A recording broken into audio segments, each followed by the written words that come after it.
Bueno, buenos días, casi tardes a todos y todas. Bueno, pues agradezco a la coordinación de pregrado, a los estudiantes y las estudiantes, pues, por la presencia, a los organizadores del evento y a los colegas que están aquí presentes, los y las. Bueno, pues rápidamente, aunque creo que la mayor, pues me conocen, pero quisiera decir algunas cosas como de la trayectoria investigativa mía para presentar el tema que estoy actualmente trabajando. Pues, digamos, creo que es como útil decir lo siguiente. Mire, a lo largo de mi trayectoria investigativa he tratado de articular, por decirlo así, una teoría o unas teorías que yo he ido aprendiendo, conociendo, generalmente pues referidas a lo que podemos llamar historia social, historia política, teorías de los movimientos sociales, con práctica.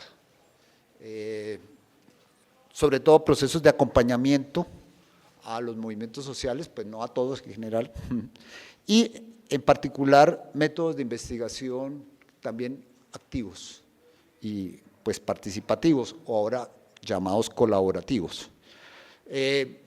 Por momentos, o sea, no todas las investigaciones han sido de ese carácter, pero creo que en algunas, y sobre todo recientemente, he hecho eso, en un proceso de acompañamiento a una comunidad indígena guayú que enfrentaba la minería de Cerrejón.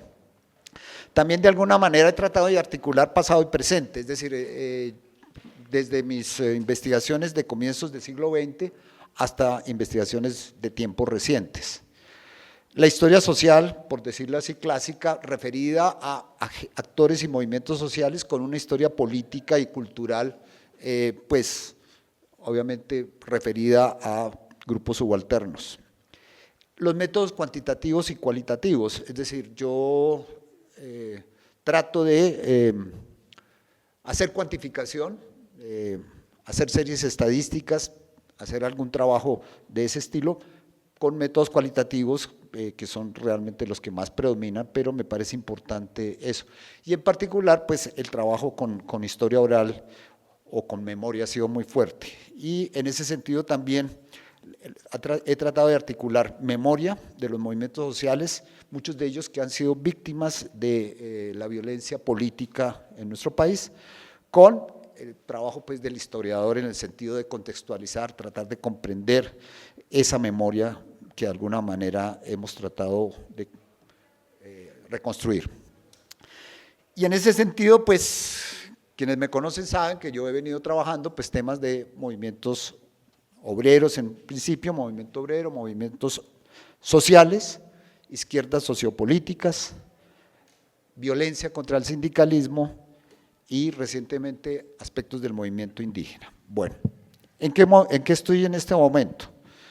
Hago parte de un proyecto que lo hemos titulado 40 años de luchas sociales en Colombia, entre 1975 y 2015. Es un proyecto que tiene que ver con una base de datos sobre luchas sociales que se viene construyendo con un equipo del CINEP, Centro de Investigación y Educación Popular. Y la idea es, esa base de datos tiene registros de 40 años, queremos entonces de alguna manera reflexionar sobre distintos aspectos de los movimientos sociales y de las protestas en Colombia en esos últimos 40 años.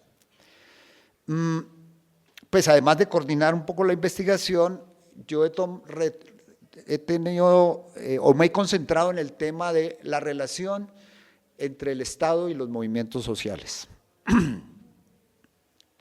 En estos 40 años. Yo defino a los movimientos sociales como actores sociales colectivos que tienen cierta permanencia en el tiempo, que enfrentan injusticias, desigualdades, exclusiones, tienden a ser propositivos y siempre en espacios y tiempos concretos, en coordenadas espaciotemporales específicas. Y como una parte o una expresión de los movimientos sociales, pues miro las protestas como un acto puntual de expresión de los movimientos sociales. No es la única ni la principal, hay movimientos sociales que no suelen ir a la protesta y protestas que no conforman movimientos sociales. Y a su vez el Estado, más complicada la definición, pues de movimientos sociales ya llevo buen tiempo trabajando, pero pues diríamos que entiendo al Estado como un instrumento y como una forma, o sea, es un conjunto de aparatos, de instituciones, pero también es una forma cultural, es una forma, dijéramos, muy concentrada de poder, y en ese sentido, dijéramos, el Estado no se traduce solamente en materialidad, sino también en formas culturales. Digamos, las normas de comportamiento son una forma de presencia del Estado, ¿sí? No solamente la policía y el ejército, por decirlo así. Y en ese sentido también miro al Estado como en sus dobles funciones, o puede tener muchas, pero como el controlador de la fuerza o de la violencia, en términos weberianos, pero también como el que produce integración a, en este caso, proyecto nacional. Y en ese sentido también, así el término, el elemento Estado-Nación esté muy debilitado en las épocas actuales de globalización y también por fuerzas locales, sigue siendo el depositario del poder y de muchas disputas en la sociedad, en este caso colombiana. Entonces, digamos, yo intento mirar esa relación pues gruesa, Estado, movimientos sociales, a través un poco de el tema concreto del control de la protesta, cómo el Estado en general, pero pues ese Estado se traduce en agentes, instituciones, controla, se enfrenta la protesta en estos 40 años.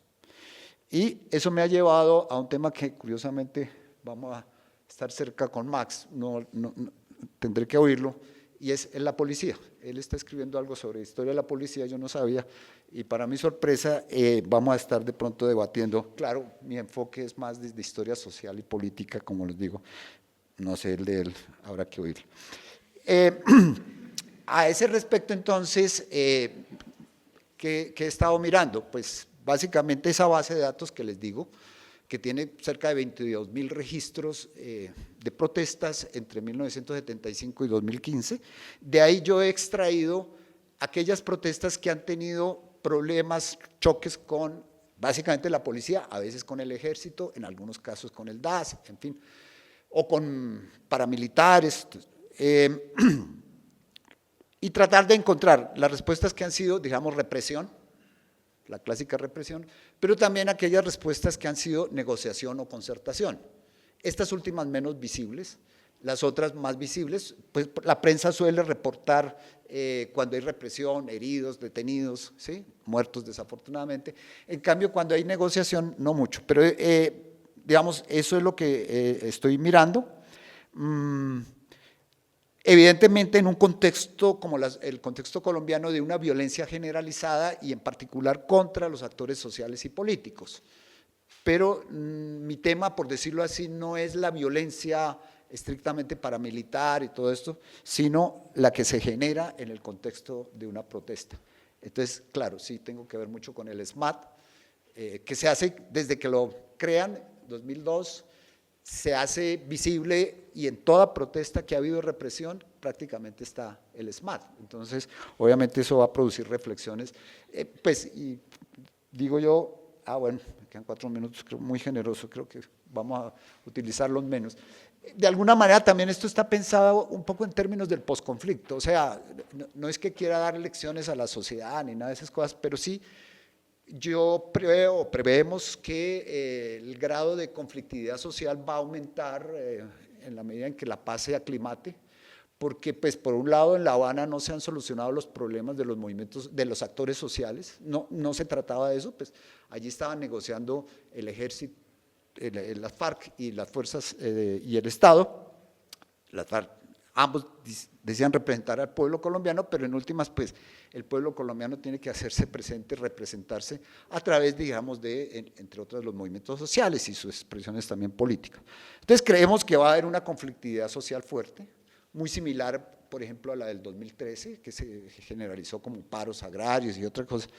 Y en ese contexto es muy importante tratar de entender la dinámica de esa interacción entre Estado y movimientos sociales. Decía entonces, básicamente la fuente principal es esa base de datos y en particular aquellas acciones en donde hay información sobre resultados de la protesta, bien represión, bien concertación, negociación. Desafortunadamente la gran mayoría no tiene información al respecto. Sobre eso he construido, digamos, como otra base de datos más pequeña y bueno, ahí vamos haciendo como unas ciertas tendencias, cuantificaciones, etc.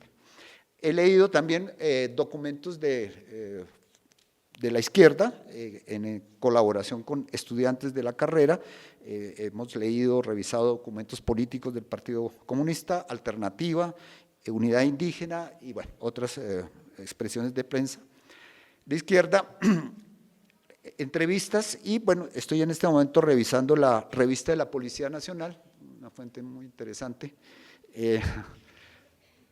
Pues para mi sorpresa es un saludo a la bandera, digamos, es un lenguaje políticamente correcto. Yo nunca he encontrado pues así una expresión de que subversivos, terroristas, cosas de estas, sino más bien la policía defiende los derechos humanos.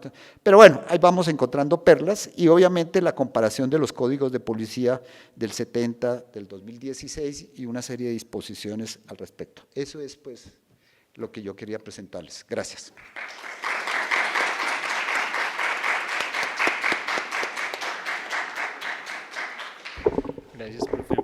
Gracias, profe Mauricio. Seguimos, perdón. Seguimos entonces con la presentación del profesor José Antonio. Muchas gracias.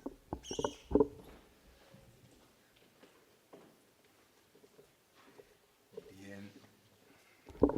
Muchas gracias por la invitación y muchas gracias por la presencia y sin duda participación.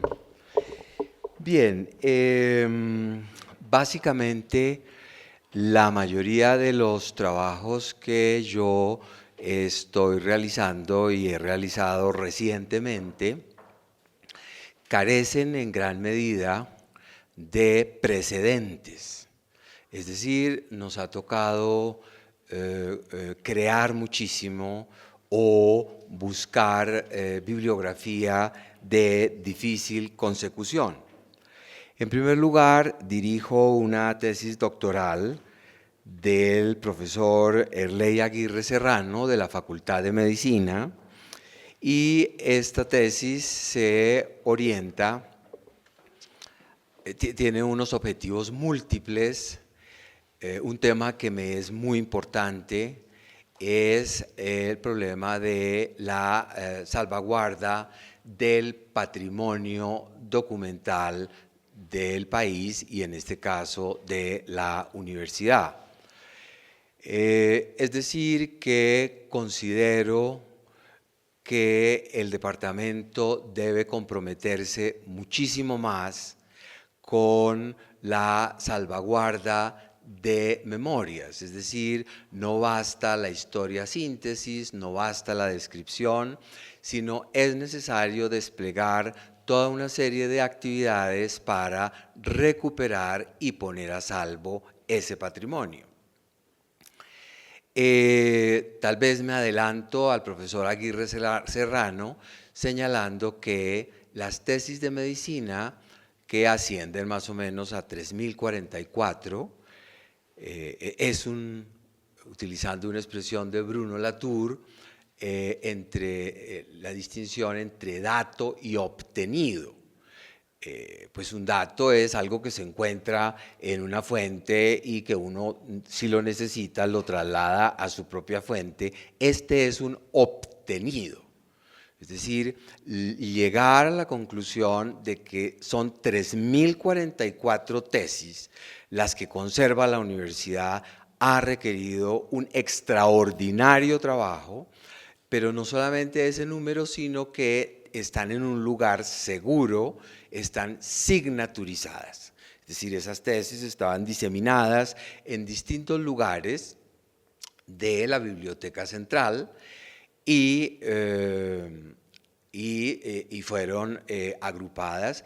Es necesario señalar con toda claridad que yo tuve que intervenir ante la rectoría para impedir que los servicios concernidos de la universidad, concretamente la Biblioteca Central, siguieran trabajando con esta colección, por decir solamente un elemento, en un nivel primario de descripción, lo que no se debe hacer. Aprovecho la oportunidad para señalar que estas colecciones no están en las mejores manos en este momento en la universidad, y no solamente las colecciones, sino también los archivos, tanto a nivel físico como a nivel intelectual, el tratamiento intelectual que hay que dárseles.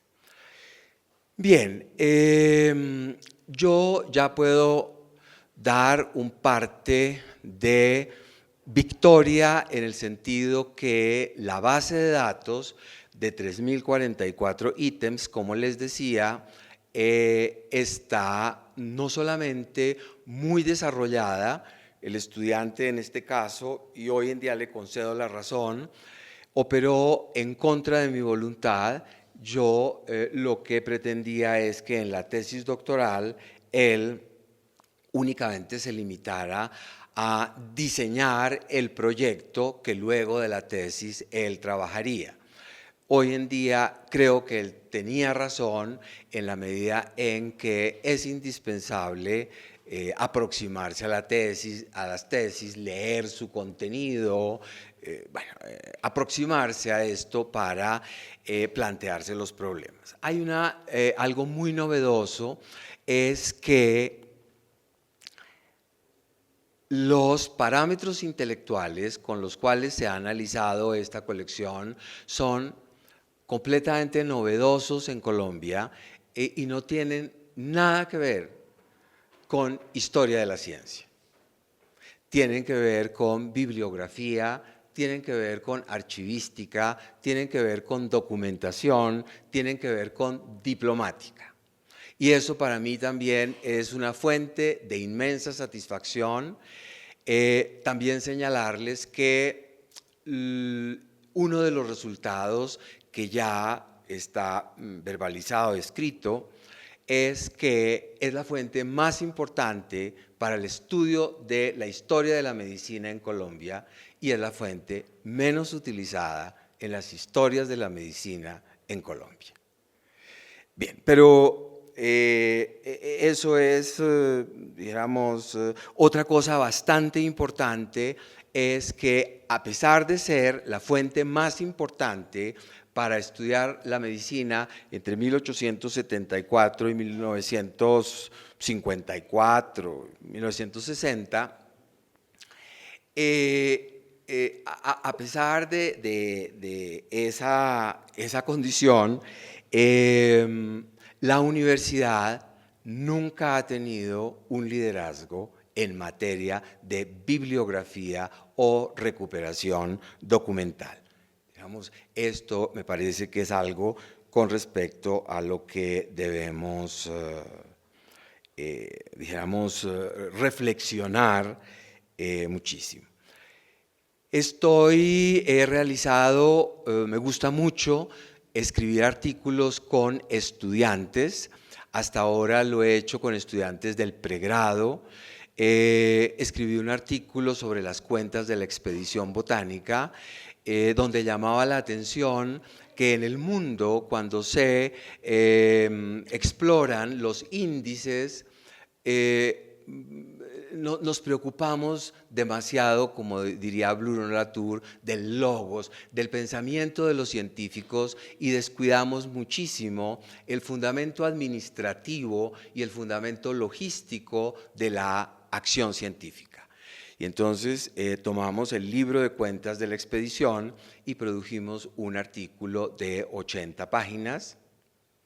James en este momento está estudiando historia económica en Georgetown y realmente para mí fue una gran satisfacción haber hecho este artículo con él. Fue una gran experiencia que repetí con el estudiante de doble titulación Sociología-Historia, Julián Rendón Acosta, con quien hemos escrito 2 artículos y un libro que está muy adelantado.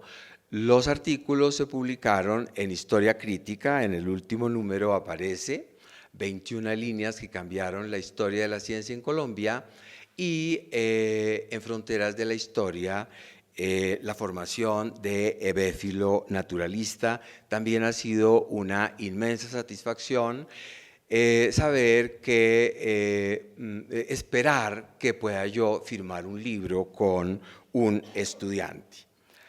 Bien, luego estoy desarrollando con Iván Felipe Suárez Lozano, que es director de la Casa Museo Caldas, un proyecto sobre el instrumental o la dotación de Caldas, su biblioteca y sus instrumentos científicos.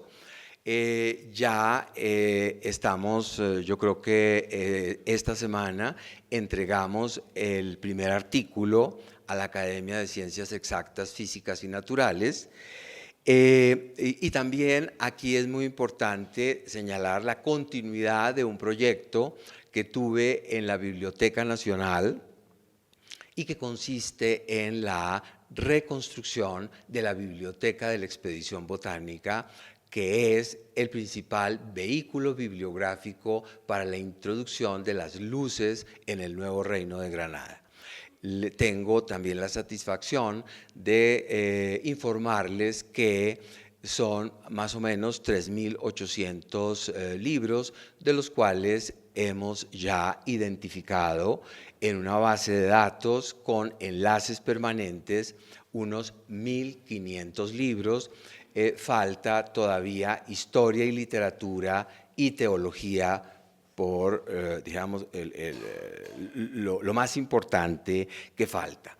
Quiero señalarles que esto es un proyecto pionero, no solamente en el país, y que lo que buscamos es que la biblioteca pueda ser leída en todo el mundo, y también que la Biblioteca Nacional de Colombia no tiene la logística para hacer dentro de sus instalaciones este tipo de investigaciones, por lo cual tuvimos que instalar en mi propia casa, comprar nuevos computadores y tener, dijéramos, una conectividad con la cual se pueda realizar este trabajo.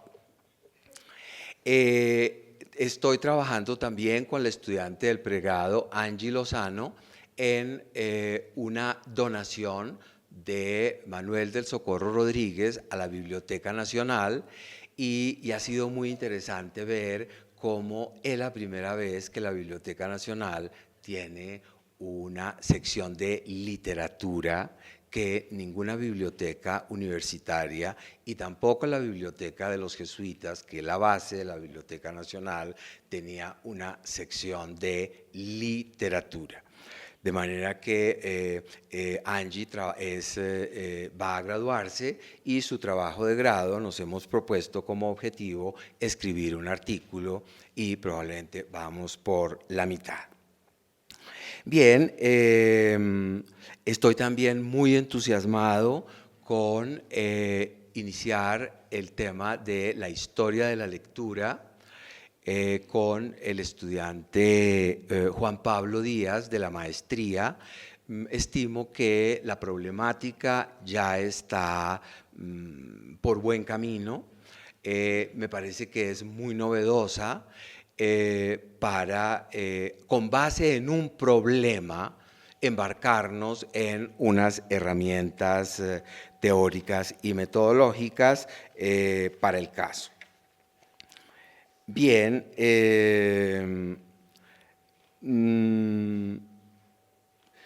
también contarles que tengo prácticamente un libro terminado sobre un estudio de vida y obra de Sebastián José López Ruiz, que es un científico estigmatizado en la segunda mitad del siglo XVIII. Entonces, dijéramos, todo se analiza a la luz de cómo en las instituciones científicas hay, digamos, líderes de primera línea, de segunda línea, personas marginales, pero también personas estigmatizadas, y cómo me ha parecido muy interesante, dijéramos, enfocar la atención no solamente a los líderes reconocidos, sino también, dijéramos, a, entre comillas, lo que no se debía hacer en ciencia en el siglo XVIII. Desafortunadamente el tiempo es muy breve, hubiera querido extenderme un poco más, y a sus órdenes en lo que pueda hacerles útil.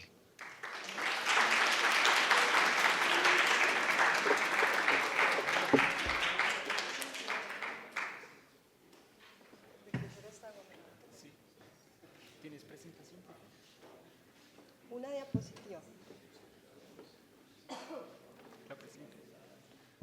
Muchas gracias al profesor José Antonio. Seguimos con la profesora Lucía, que nos va.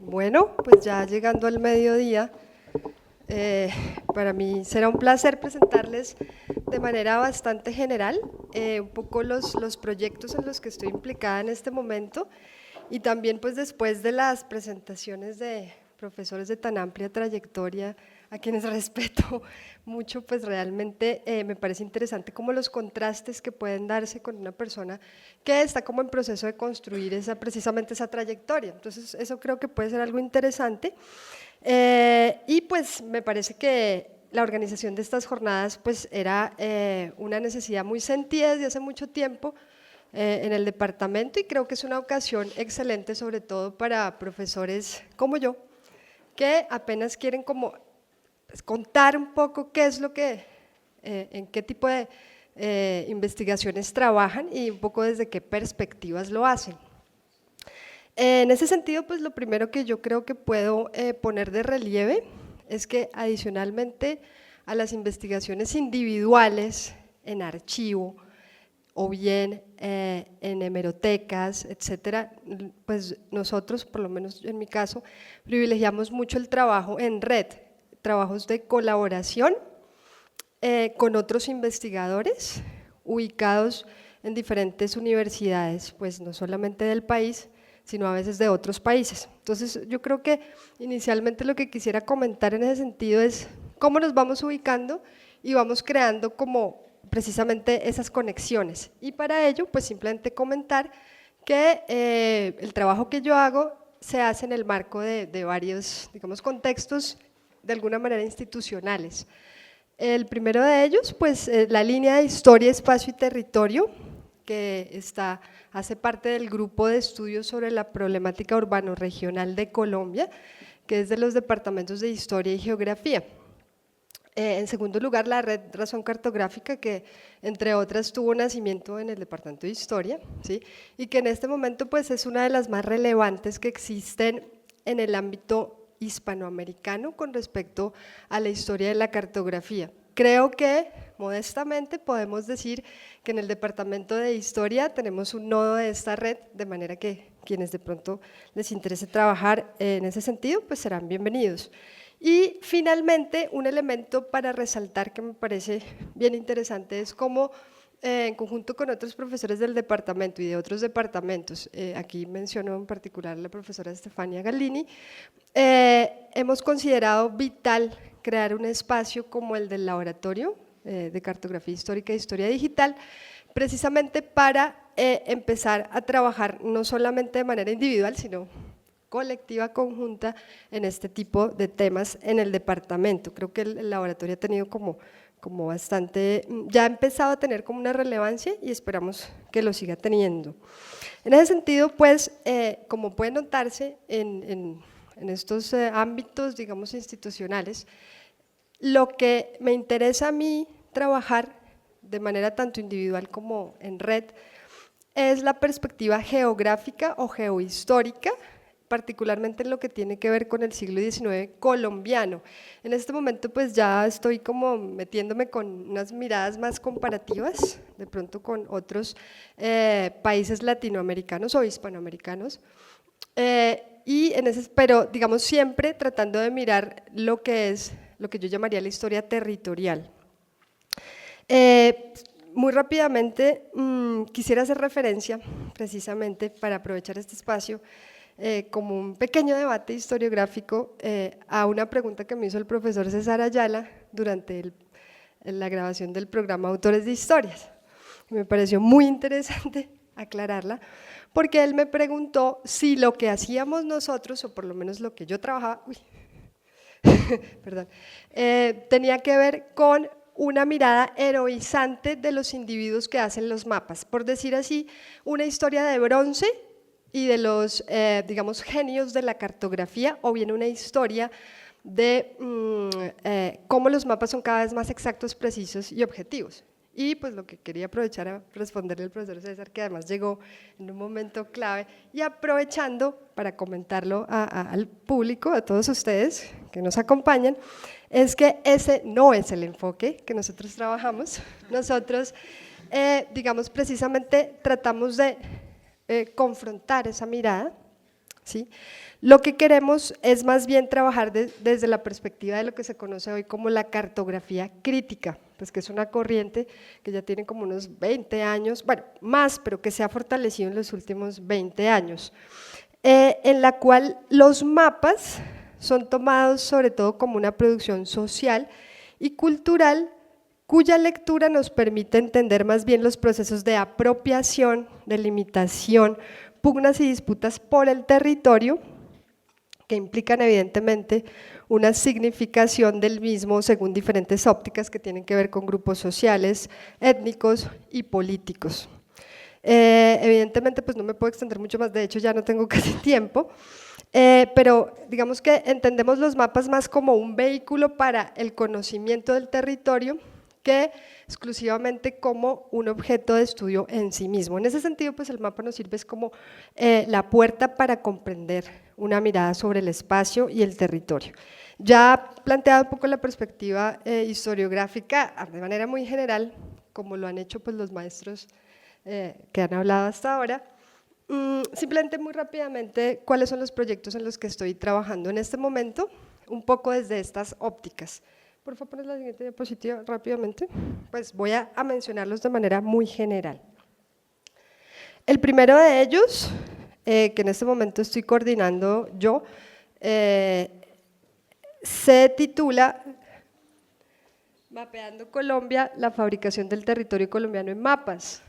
Es un proyecto que empezó pequeño y ha ido creciendo. En este momento vincula cerca de 25 autores ubicados en universidades de Colombia, varias universidades de varias ciudades del país, así como en otras universidades en España y en Estados Unidos principalmente. Básicamente, ¿de qué se trata?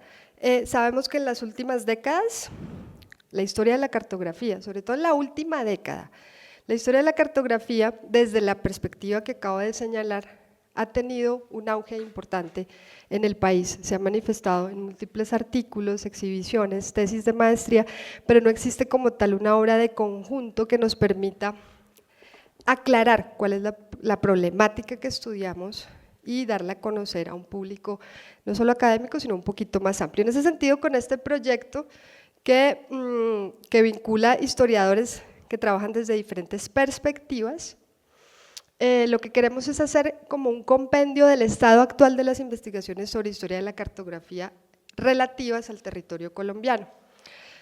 Es un trabajo que tiene una óptica, pues porque sonaría supremamente pretencioso, dado que es siglos XVI a XX, ¿sí?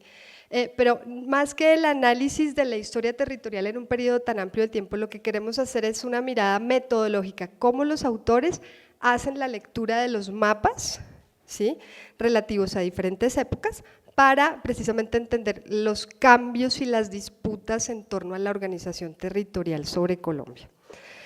Hablaría mucho más sobre esto, pero pues voy a ser, digamos, respetuosa del tiempo, y en ese sentido el segundo proyecto en el que estamos trabajando ya desde hace unos años está también vinculado con procesos a escala pues de varios países. Son 2 líneas de trabajo: cartografía administrativa de Hispanoamérica y mapas nacionales de la zona andina. Estos dos son 2 líneas de trabajo que hacen parte de un proyecto mundial de historia de la cartografía que se llama History of Cartography Project, del cual hacemos parte también gracias a la conexión con la profesora Estefania, y que hemos trabajado con Sebastián Díaz. Finalmente, quiero pues hacer referencia a un último proyecto, ¿sí?, que es más como un momento de saldar cuentas conmigo misma, de cerrar ciclos que vienen de mucho tiempo atrás, que es el último proyecto que ya está pues terminado por fin, de la geografía a la geopolítica, discurso geográfico y cartografía a mediados del siglo XIX en Colombia. Este es el que tiene la raíz más profunda dentro de mi historia personal, en la medida en que parte incluso de lo que fue mi tesis de doctorado, y que pues efectivamente no había como tenido el momento para retomarla, redondearla, editarla y complementarla. Digamos, en este momento ya está en evaluación por parte de lectores para su publicación. De manera muy general quisiera hacer referencia a lo que se trabaja en este trabajo, pues en este texto. Y pues lo que hago allí es una lectura tanto de la cartografía como de los textos geográficos. Ahorita no tengo el número exacto como las anteriores presentaciones, no me acuerdo exactamente cuántos mapas son, pueden llegar a ser cerca de unos 300 mapas que fueron ubicados en el Archivo General de la Nación, así como los textos de geografía, tanto generales como para la enseñanza de la geografía, en un periodo que va más o menos de 1840 al 65, el periodo de las reformas liberales de medio siglo en la Nueva Granada. ¿Y para mirar qué? Para mirar su incidencia en los procesos de división territorial, tanto interna como externa del territorio granadino, ¿sí?, es decir, principalmente sus implicaciones en la problemática de la implantación del régimen federal en la Nueva Granada, así como en el trazado de límites con los países vecinos. También pues tiene como un enfoque, tiene una pequeña arista dedicada a la forma en que las geografías y la enseñanza de la geografía en el siglo XIX hace referencia a la clasificación de la población, ¿sí?, principalmente la población mestiza, la población indígena, esto en relación con las discusiones que había sobre la ampliación de la ciudadanía en esa época del siglo XIX colombiano. Bien, pues eso era lo que quería comentar, simplemente invitarlos para que de pronto las personas que tengan como un interés, una inquietud respecto a temas que tienen que ver con la geografía, con la geohistoria o con lo que llamaríamos la historia territorial, pues nos contacten para participar de pronto en nuestras reuniones del grupo de investigación, etcétera, y pues serán bienvenidos. Bien, gracias.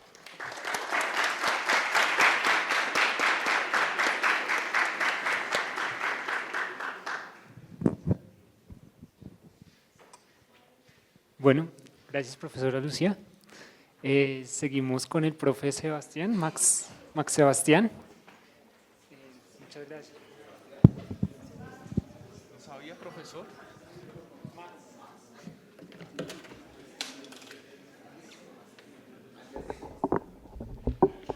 Bueno, muy buenas tardes para todos y para todas.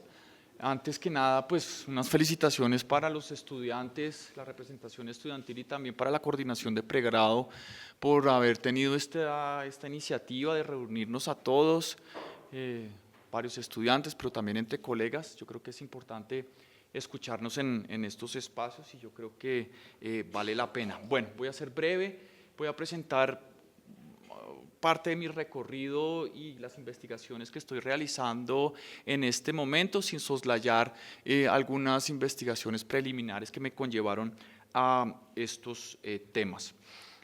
Soy profesor asociado del departamento desde el 2006. Estoy vinculado al grupo de investigación Prácticas Culturales, Imaginarios y Representaciones, y actualmente fui el director designado por parte del claustro profesoral para dirigir la revista del departamento, el Anuario Colombiano de Historia Social y de la Cultura. En este momento, o a lo largo de los últimos años, he venido dirigiendo tesis en varios campos. No voy a leer ningún título, pero voy a brindar, digamos, el panorama general para que ustedes se puedan orientar y saber cuáles son los trabajos que he podido acompañar durante los últimos años. He trabajado sobre discriminación racial, he trabajado sobre discriminación de género, he trabajado también sobre el tema de las emociones, y en varios casos también ya sobre el tema de la policía. Mauricio, tenemos que unir fuerzas y tomarnos un café y resistir, de acuerdo. Mi carrera académica de una u otra forma comenzó a partir de mi tesis de doctorado, con la cual investigué el tema de la limpieza de sangre con énfasis en la península ibérica.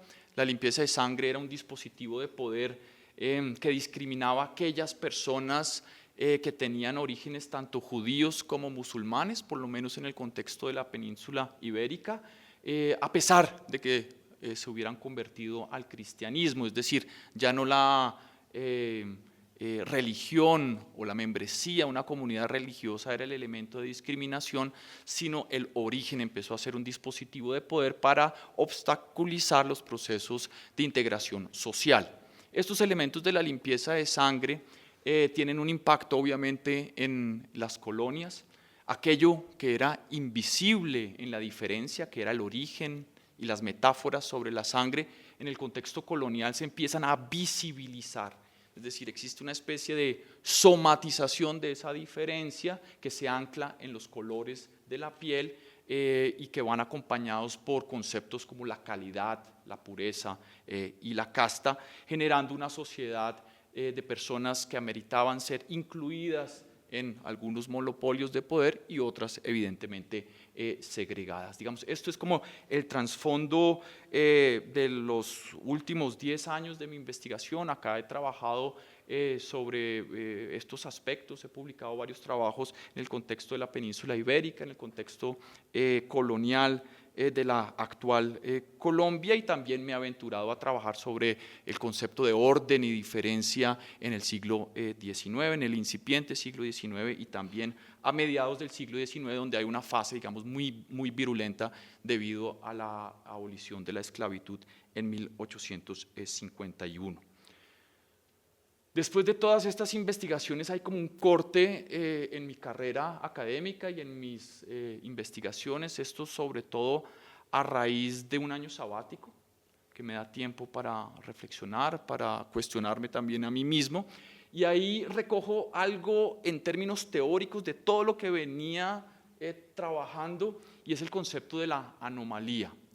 Y en esta medida trato de sensibilizarme desde la metodología de la microhistoria, cómo nos podemos adentrar a los procesos históricos, no solamente a partir de los elementos que se repiten, Ginsburg diría de forma estereotipada, sino cómo adentrarnos a los procesos históricos desde lo anómalo, lo disidente, lo desviado, lo anormal.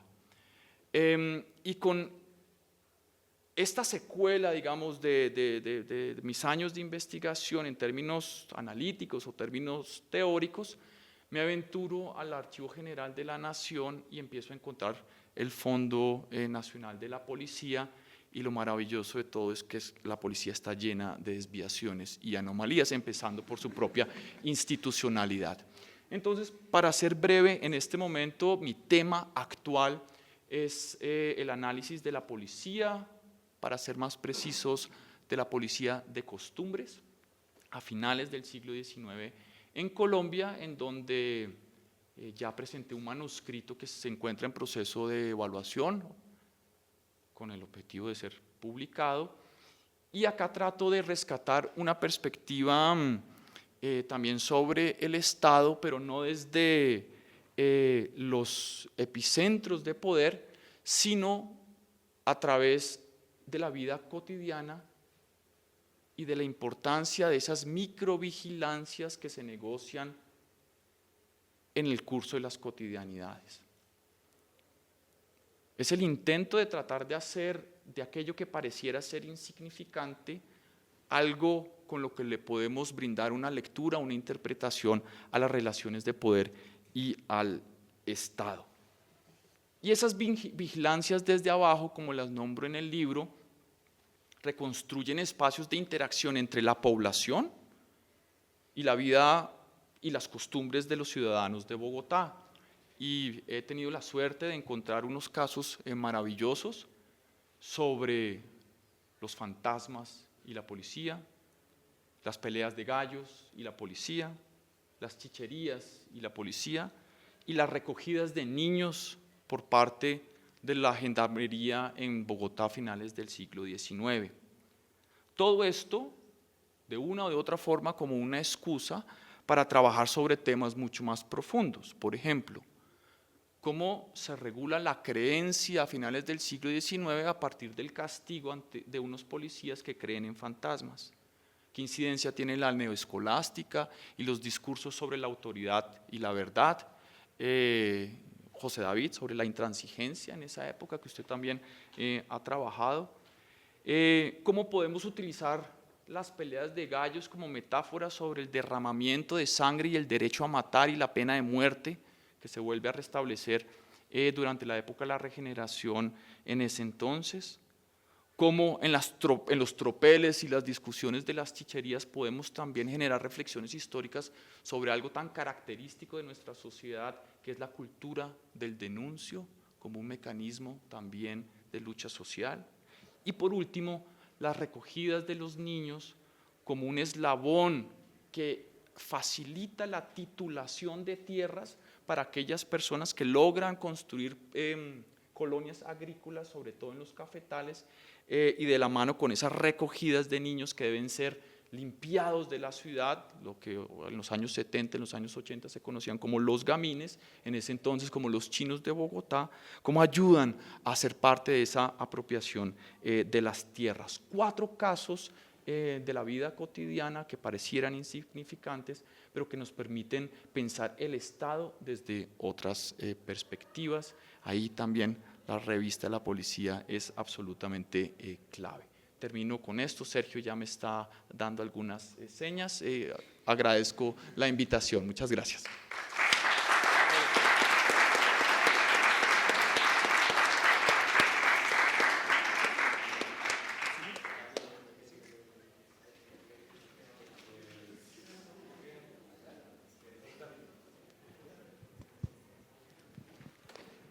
Muchas gracias al profesor Max.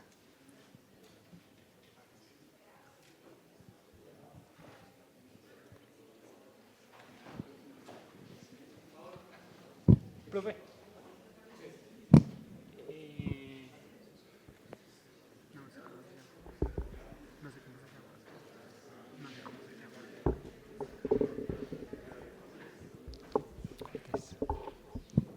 Bueno, damos la bienvenida al profesor José David.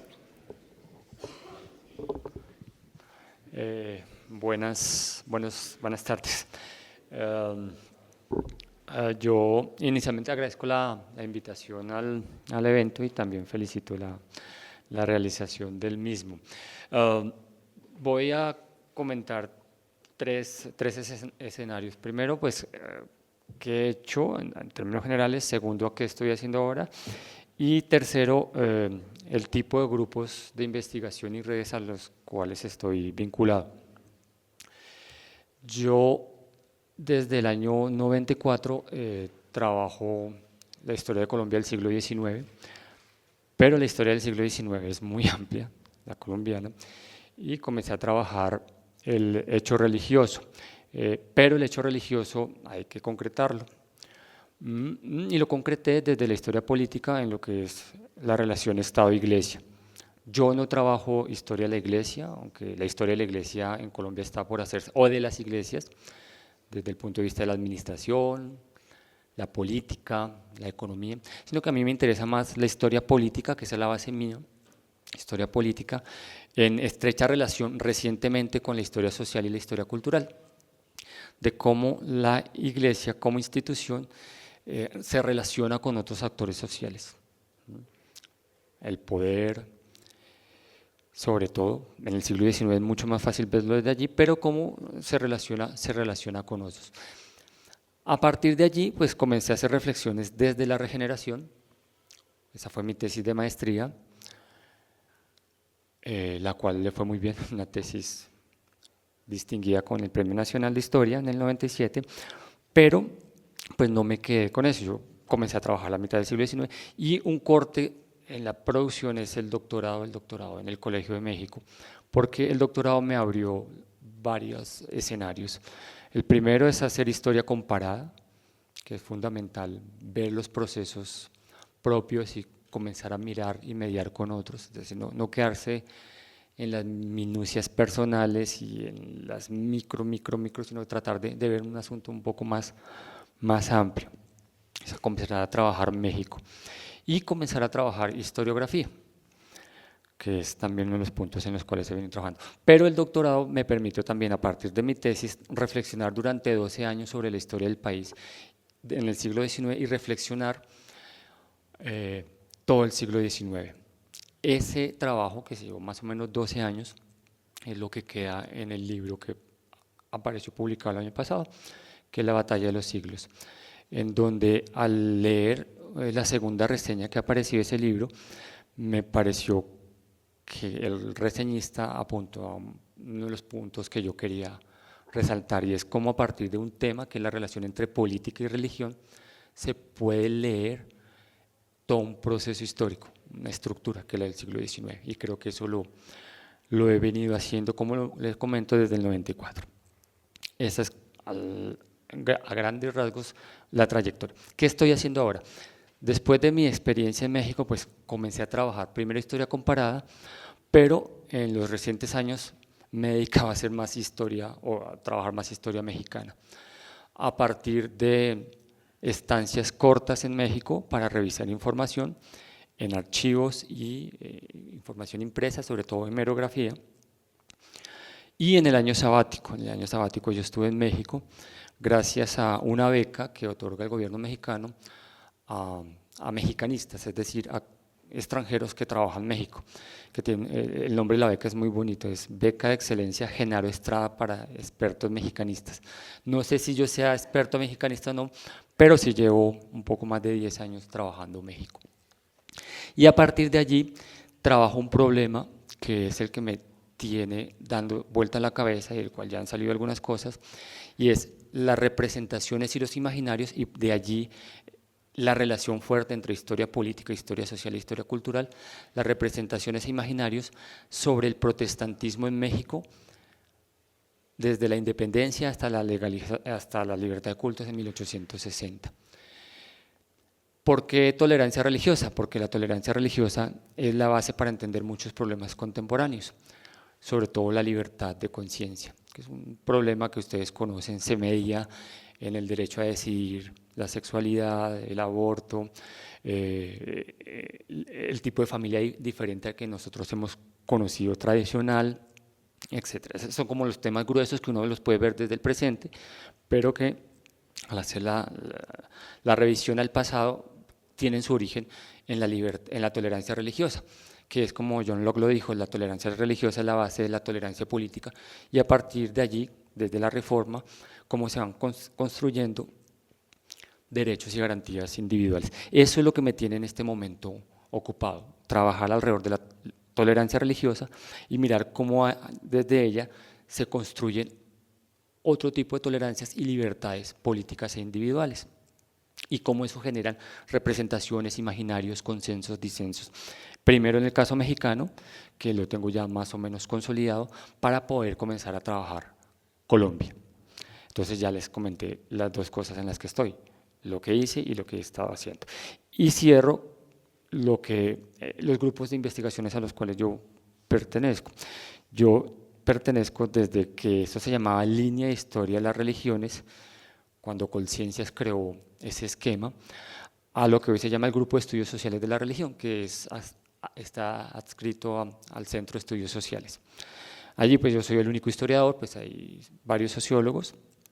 Ese es el trabajo en Colombia, donde se apoya a los profesores que pertenecemos al grupo, pero también los semilleros de investigación, estudiantes de pregrado, maestría y doctorado, sobre todo de pregrado en sociología, no hay de historia, pero sí varios estudiantes de maestría en historia, a los cuales yo les he dirigido, han podido participar y obtenido las becas Falsborda para financiar sus estancias en archivos en otras ciudades. Y la otra, que es una red a la que me interesa mucho, es una red internacional compuesta por el Colegio de México, el Instituto de Investigaciones Históricas de la UNAM y el Colegio de Michoacán en Zamora, que es el Seminario Internacional sobre Concilios Provinciales Mexicanos. Ese es mi coqueteo con la colonia tardía, con la colonia de los Borbones.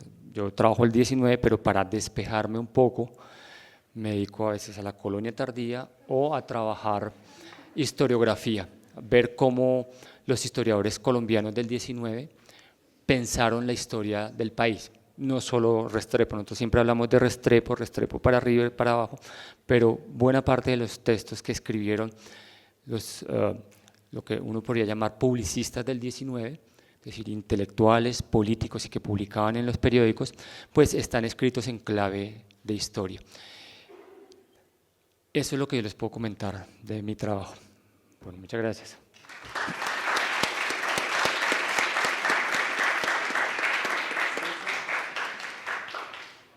La profesora Marisa está programada hoy, pero está enferma y no va a poder estar. Y entonces, para cerrar. Buenas tardes. También me adhiero a las felicitaciones por esta actividad, recomendarles autores de historias que también pretende lo mismo, es decir, que se conozca qué es lo que hace el Departamento de Historia en esta coyuntura en la que estamos. Alguna salvedad, estoy muy preocupado por la grabación que se está haciendo, porque yo, como Chávez, sin pantalla, sin cámaras, no intervengo en ningún lado. Entonces, aquí en este auditorio, este es un auditorio que parece una caverna, ¿no? Entonces, hay que, por ejemplo, despejar esas luces allá arriba para que la grabación sea mejor, porque es que autores de historia está grabando y entonces no nos van a perdonar que grabemos mal. Entonces sí, para los esquemas de la iluminación sí haría falta, por ejemplo, esta parte de acá nadie me la cubre, ¿no? Acá tampoco nadie me cubre, en fin. Estoy muy preocupado por eso.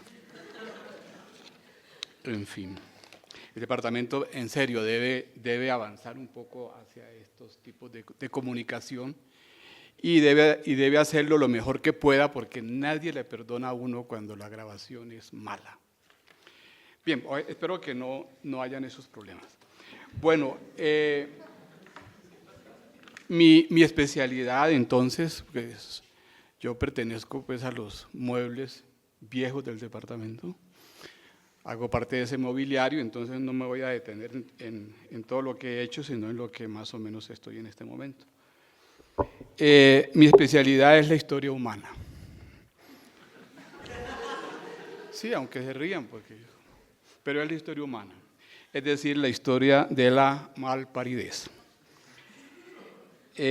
cuya expresión diáfana es la política. Lo político, la historia política, ateniéndome a una enseñanza de Marco Fidel Suárez, que sabía lo que decía cuando manifestó: el campo de la política es tierra donde se fermentan todas las pasiones y donde se crían las palabras más venenosas: la envidia, la venganza, la ingratitud, la codicia. Cuanto guarda de peor el corazón, prospera en el campo de la política. Y la reconstrucción de esa historia humana viene no solo en cápsulas directas de la política gubernamental, sino en las relaciones todas que establecen los hombres. Por eso, mi pasión por el arte y la literatura como elementos constitutivos de lo político. Estoy pensando en la vida y obra, por ejemplo, en este momento de Émile Zola, que muestra toda la malparidez de ese hombre nuevo que produce el capitalismo. Estoy medio avanzando en 3 proyectos y medio, diagramando un cuarto sobre la representación mexicana de la Colombia del siglo XX, y para esto último trabajaré en México en el archivo de la Secretaría de Relaciones Exteriores de ese país entre junio y septiembre de este año, para que les dé envidia. Primer proyecto, la fabricación de Alberto Lleras Camargo y su lugar en la historia contemporánea de Colombia. Ese es un proyecto que vengo realizando en el marco de un grupo de investigación que dirige el profesor Rubén Sierra y que estamos haciendo una investigación grande sobre los años 60. Yo me comprometí con cómo se fabricó Lleras Camargo. ¿Por qué? Un reto más, después del reto que me impuse con la trilogía sobre Alzate Avendaño. Quiero decir que yo soy de tradición de izquierda y le dediqué 10 años a un hombre de extrema derecha. Un Lleras ennegrecido en la historiografía de la izquierda, un Lleras ave de mal agüero para mi generación. 2. Por la conciencia que tengo de que se trató del ideólogo más importante que tuvo la clase dominante colombiana para la gobernabilidad y dominación durante la mayor parte del siglo XX. La hipótesis para demostrar es que el republicanismo que empieza en 1910 fue el alfa y omega de esa dominación y que buscó durante todo el siglo XX el Frente Nacional y su proyección hasta 1991. Porque Semana hizo un concurso en el tiempo de Uribe para ver qué pensaban los colombianos y cuál de los presidentes definían como el que había sido el mejor que había tenido Colombia. Mi generación fue una generación que consideró que el mejor presidente de Colombia había sido Alfonso López Pumarejo. Los resultados de la investigación de Semana es que el mejor presidente que ha tenido Colombia es Alberto Lleras Camargo. Ese es como lo que me impactó y por eso estoy allí. Tercero, las condiciones psicológicas e ideológicas del tiempo presente, es decir, las condiciones que confluyen psicológicamente, ideológicamente para considerar a este y no a López Pumarejo un buen presidente. Y por último, las condiciones heurísticas con las que contamos en la actualidad. Las correspondencias que se hacen accesibles, Santos Germán Arciniegas, Germán Arciniegas Santos, Santos Lleras Restrepo, los nuevos fondos a disposición en radios y manuscritos y en los fondos de la Biblioteca Nacional y la bibliografía que está saliendo. Es decir, hay una correspondencia que en este momento está disponible, la correspondencia, las cartas que le enviaba Santos a través de toda su vida a Arciniegas, la correspondencia que le respondía a Arciniegas toda la vida, donde hay una historia, digamos, de este país. Por la vía de la correspondencia, uno se da cuenta a través de esas cartas cuáles eran las relaciones que mantenían para la dominación y cuál fue el papel, digamos, que jugó en esa conformación de la dominación colombiana, tanto Eduardo Santos como Alberto Lleras Camargo. Bien, ese es el primer proyecto, ese lo hago de 5 a 9 de la mañana. A partir de las 9 estoy trabajando representación, comunicación e imagen durante la dictadura militar. Es un trabajo muy pretencioso. Estoy en serio terminando la primera parte que es el advenimiento de Rojas al poder, cómo eso fue recibido como una fiesta popular. Yo creo que el advenimiento de Rojas al poder fue la fiesta popular política más importante del siglo XX, esa luna de miel que mantuvo Rojas, por lo menos hasta la masacre de los estudiantes de aquí de la Universidad Nacional. Es decir, cómo cómo se organiza ese poder político, esa hegemonía política. Una de las hipótesis que quiero demostrar es que Rojas no es un presidente bonapartista, Rojas no es un presidente cesarista, los militares sí querían el poder, a los militares no se les llama para que ellos resuelvan el problema de la política y que reconcilien las clases políticas, sino que los militares venían buscando el poder desde los años 30 y la llegada de Rojas al poder es un ejercicio de creación de una clase política militar. En fin, en eso estoy y estoy trabajando, digamos, como cerrando ese proyecto. Es todavía esa primera parte. ¿Por qué es importante y por qué no renuncio a esos años tantos que llevo estudiando este régimen? Porque el mejor fondo con el que cuenta la Presidencia de la República históricamente es el Fondo Rojas. Como Rojas tuvo que salir corriendo, no se pudo llevar el archivo. Entonces es el mejor fondo con el que cuenta, digamos, las presidencias. Ustedes saben que el doctor Uribe Vélez arrasó con todo su archivo y pues lo único que tenemos del gobierno pues es la prensa, sí, pero el archivo de la presidencia desapareció. Bien, y por último, dialogicidad es algo que estoy escribiendo porque como estamos en los 100 años de la Revolución Rusa, entonces estamos participando en una y otra parte, entonces estoy construyendo una investigación para un simposio de los 100 años que va a haber en San Petersburgo en octubre de este año, para que le dé envidia, profesor. La dialogicidad intelectual en torno al impacto de la Revolución Rusa de 1917. ¿Qué es lo que quiero hacer allí? ¿Qué es lo que estoy haciendo?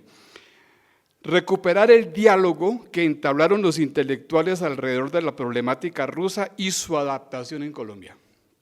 Volver sobre el socialismo colombiano, pero desde el diálogo entre colombianos de distintas procedencias culturales e ideológicas. Volver a integrar el pensamiento colombiano como un todo con el propósito de revisar la historiografía socialista existente, que salvo contadas excepciones, ve la historia del socialismo de comienzos del siglo en solitario como si se tratara de una epopeya. Pues con los métodos que comúnmente manejo. ¿Cómo desarrollar en general estos 3 proyectos? Primero, con las uñas. Pertenezco a ese tipo de profesores que no cuenta con 5 centavos para la investigación. Y me ha llamado la atención en las intervenciones anteriores que nadie habla de plata, ¿no? Nadie habla cómo se financia. El sacrificio que yo hago con mi familia es la fuente de mi financiación. Y el robo que le hago a la Universidad del Tiempo, al Departamento de Historia. Nosotros hemos luchado en este departamento, queridos estudiantes, por una carga horaria mínima y hemos defendido eso con mucho sacrificio. Es decir, no nos dejamos imponer más de 2 cursos. Sepan ustedes que en la universidad por lo regular, ya en algunas partes de la Universidad Nacional también, se cuenta hasta con 4 cursos para cada profesor. Nosotros podemos hacer esta investigación maravillosa que ustedes han estado escuchando, es porque todos nosotros hemos sacrificado. Es decir, los costos que cada profesor hace para investigar es de su propia participación. Somos un departamento que viaja por todo el mundo, por lo regular, porque los profesores tienen conciencia de que tienen que invertir en su propia formación, pero no viajamos porque la universidad nos financie, por lo menos siempre. Entonces, nosotros hacemos investigación, grosso modo, casi todos, con las uñas. Y con las uñas, nosotros en la Nacional podemos aparecer en los récords internacionales como la mejor universidad en investigación de este país, pero nadie dice que es sacrificio de los profesores. 2, y por lo regular, con mi propio dinero, pues no estoy asociado a ninguna firma financiadora. Otra cosa que quiero resaltar para terminar es el problema de los grupos de investigación, a los cuales yo no pertenezco tampoco. Incluso el grupo que tenía de historia social y política, tuve que retirarlo, primero por el tiempo que me cuesta autores de historias, eso toma mucho tiempo, y segundo porque los grupos de investigación de alguna manera son una trampa. Es decir, un grupo de investigación se convierte en otro curso más. Y ese curso más no está contado en la carga horaria. Es decir, uno termina trabajando con los estudiantes, pero eso no cuenta en la carga horaria. Y yo lo hago como protesta, y aquí lo manifiesto, que no volveré, si es que no me voy, a organizar un grupo hasta que eso no pase a ser parte integral de los cursos que uno dicta en la universidad. ¿Con qué métodos hago las investigaciones? Con los que enseño y que nadie le apuesta. La investigación que termina uno haciendo se debe gracias a la misma experiencia que uno va adquiriendo con lecturas, archivos, historiografía, cine y la misma vida cotidiana. Lo que quiero decir es que no me siento perteneciente a ninguna corriente de pensamiento en este momento. Particular énfasis pongo en el método inductivo, me dejo llevar por la fuente, comenzando por el más primitivo de los positivismos, de recolección y sistematización de fuentes, hasta desembocar en la teoría crítica, que mezclo con Clifford Geertz en el sentido de elaborar descripciones densas, con la pasión de Jean Jaurès en su historia socialista de la Revolución Francesa, en la pasión generacionista de Julián Marías. He incorporado el análisis de discurso a mi investigación, no ya explícitamente.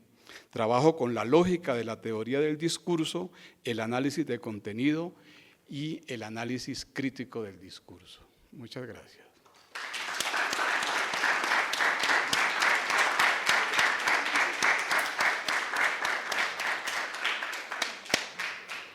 Muchas gracias, profesor César. Seguimos con el profesor Pablo.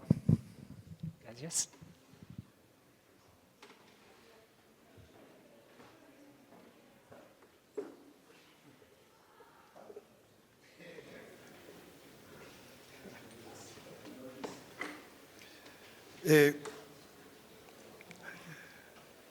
Bueno, yo igual quiero, en primer lugar, felicitar y reconocerle a los estudiantes la iniciativa que han tenido y agradecerle a Paolo la invitación, ¿no?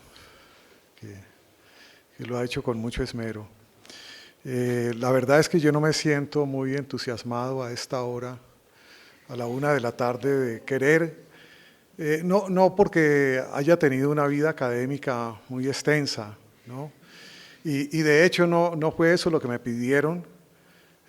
Pablo me dijo que, o en la comunicación que nos envió a todos, no trataba de un resumen, de hacer un resumen de nuestras investigaciones, de nuestra vida investigativa, sino de presentarles qué estamos haciendo ahora, ¿no? Entonces yo, de manera muy resumida, pues les voy a plantear un poco en qué estoy ahora. Estoy muy encantado estudiando sobre un campo que parecería nuevo, pero no lo es tanto, que es la historia de las emociones, la historia de los sentimientos.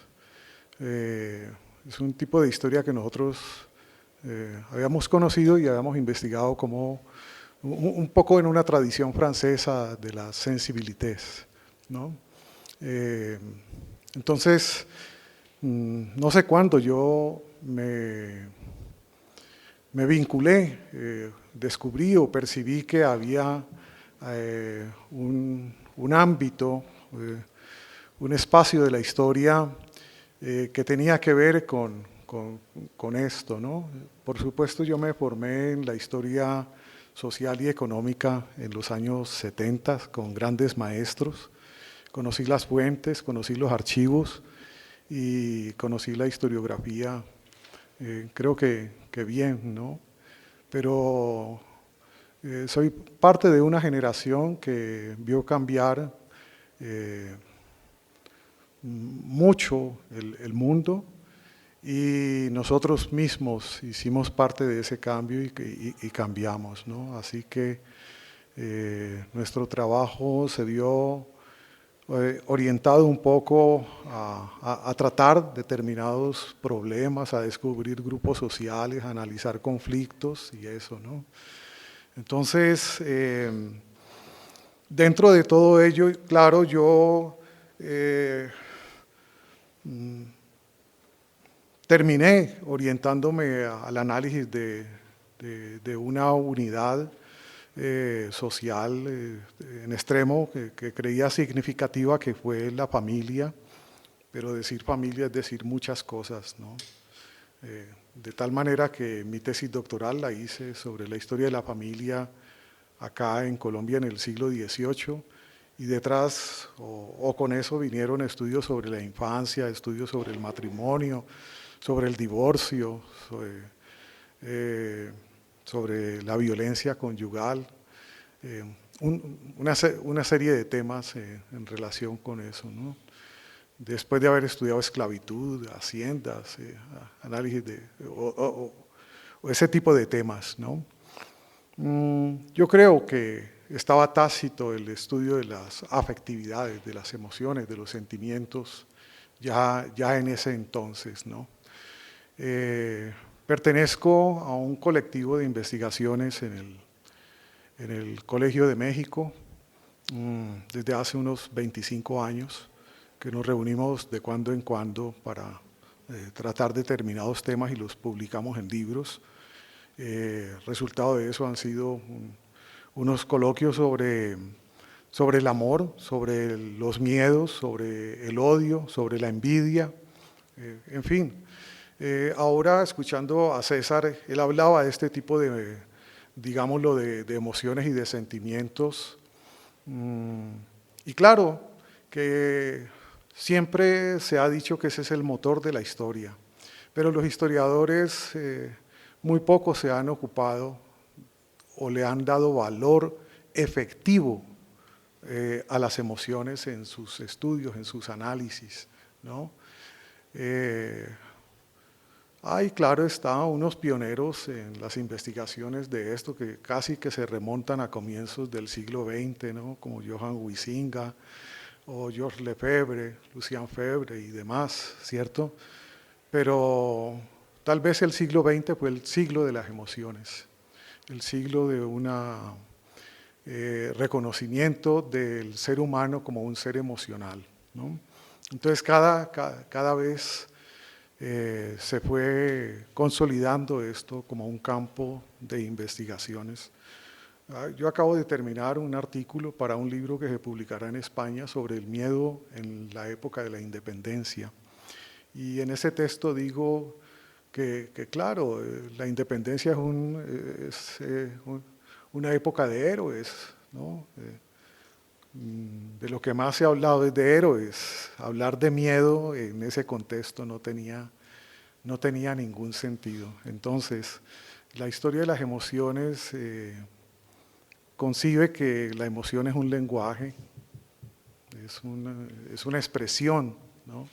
Entonces estudiamos las maneras, la historicidad de las formas como se han expresado las emociones en distintos periodos históricos, bien en el contexto de la conquista, bien los regímenes emocionales del periodo colonial, bien las emociones en el periodo de la independencia, ¿cierto? Bien casos particulares y concretos, estudios microhistóricos o de periodos más amplios, ¿cierto? Ese es el tipo de investigación del que yo me estoy ocupando ahora y estoy fascinado con eso, ¿no?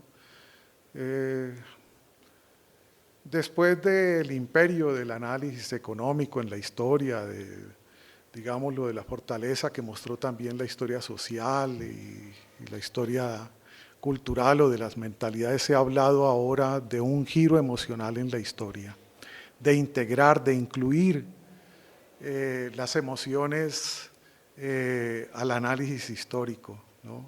Entonces, ojalá la historia política de César, por ejemplo, efectivamente, realmente pueda darnos luces sobre eso, de cómo la envidia, por ejemplo, el odio, o el deseo de venganza, movilizaron, ¿cierto?, las acciones políticas de la Colombia contemporánea, ¿no? En fin, a eso estoy dedicado yo ahora. Muchas gracias.